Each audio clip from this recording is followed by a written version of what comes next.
Hi gang, Rob here. It is the evening of 6 May 2022. Coming to you this evening on a dreary, drippy 51-degree day. It seems like it must be like day 40 of monsoon season. I don't know when I'm going to get to mow. Wow. It's wet. It is wet. So I'm coming on this evening with a topical video regarding last night's knife sale. A couple of you caught something that I didn't, so thank you. Before I explain, let's do a pocket dump and a wrist check, shall we? First up, clip to the top of the left front pocket. The Spyderco Andela lightweight with a gorgeous teal blue FRN handle and a blade of Bowler K390. I have sort of been watching these for several months now. Andela, so that is between an Endura, END, and a Delica, DEL. It's like the Goldilocks. In a steel, I've really been interested in getting into the rotation so I can see how it performs. I know that it likes to patina quickly. Let's see how it sharpens and cuts. Review to follow. And then right in the bottom of the left front pocket today, from Great Eastern Cutlery Titty Ute line, we have a number 43 Oregon Trapper in Frontier Bone. Look at that clip point, would ya? It almost looks like an 83 clip point, but it's a larger knife. This one is a Patty's potato peeler. And then on the wrist today, it's Longines Day. Got the Conquest VHP on wrist. You've heard me wax poetic about this watch too many times. Won't do it today. Okay, so let's talk about the interesting moment of last night's sale. I got an email, and then there was a corresponding comment on the video from a guy whose name I don't know. His email address was kind of cryptic, so I don't know who he is. But thank you. You know who you are. There was in the sale a Spyderco Native with orange G10, not burnt orange, but bright orange G10 scales and an S35 VN blade. I thought it was a Franken knife. And the seller sent it to me saying the action was horrible, and it was. And you know, I messed with it a little bit and tried to get it to act right, and it didn't. So I disclosed the problems with the knife in the sale. And I got to tell you, I kind of pride myself on my ability to detect fakes. And my spidey sense didn't fail me. My conscious brain failed me. When I had that knife in hand, I thought, man, that's thick. And that rocker pin doesn't look quite right. But I kind of just blew past that in the heat of being busy and trying to prepare for the sale. Turns out it's a fake. That knife should be about 7/16 thick in handle thickness. This one was 1/2 inch. The blade thickness was correct. The liners look correct, but it was a 16th oversize. Each G10 scale was a 32nd too fat. I don't think it had a bushing pivot because it felt horrible. And the rocker pin should be, you should just see two rounded ends sticking out of the G10.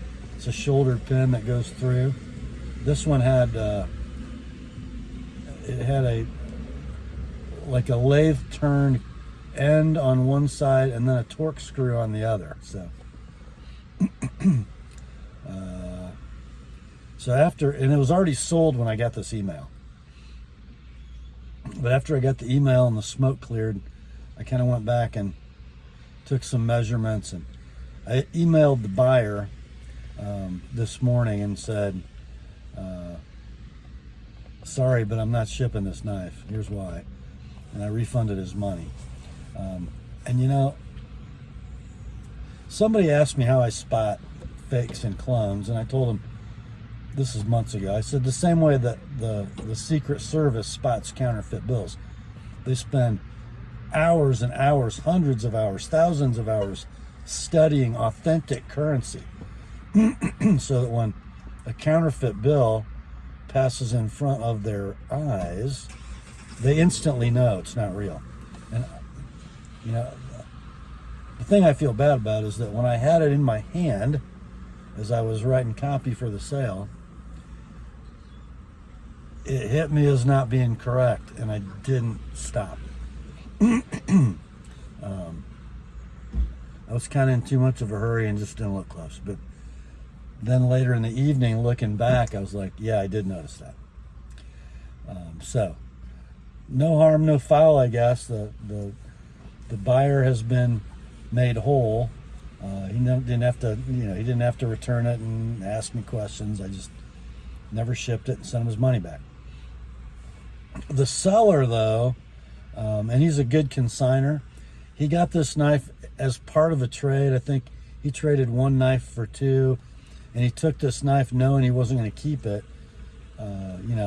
Opened it and closed it a couple times and knew that it wasn't a good one. So he sent it with his consignment badge. So he's kind of out. I think he probably, I had it listed for $95. He probably, valued it as part of the trade at, something close to that. So he's just out that money. But thanks for the heads up. You know who you are. And for those of you who are wondering, why would I have a counterfeit knife in the sale? Well, not on purpose. And it does not happen to me often. It's kind of ironic, though, isn't it? That on the same night that I did something I never do, which is knowingly run a clone, that Hilberg Norseman, which is another fiasco of this week's sale. The one time that I knowingly run a knife that represents theft of intellectual property, I get caught with one that I shouldn't have. Doggone it. But, we all make mistakes. The key, I think, is when we make them, that we rectify them.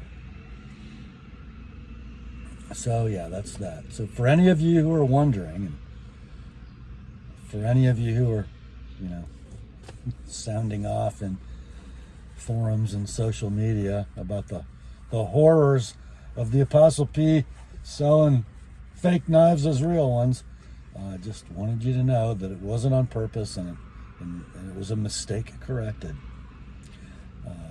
So yeah. So on the Hilberg, I don't know how much my seller paid for it, but I didn't really research it. He gave me a number, and I listed it for the number he gave me, and it turns out the number that we listed it for is $10 higher than you can buy the knife for new on Hilberg's website. So it's going to be reduced for tomorrow.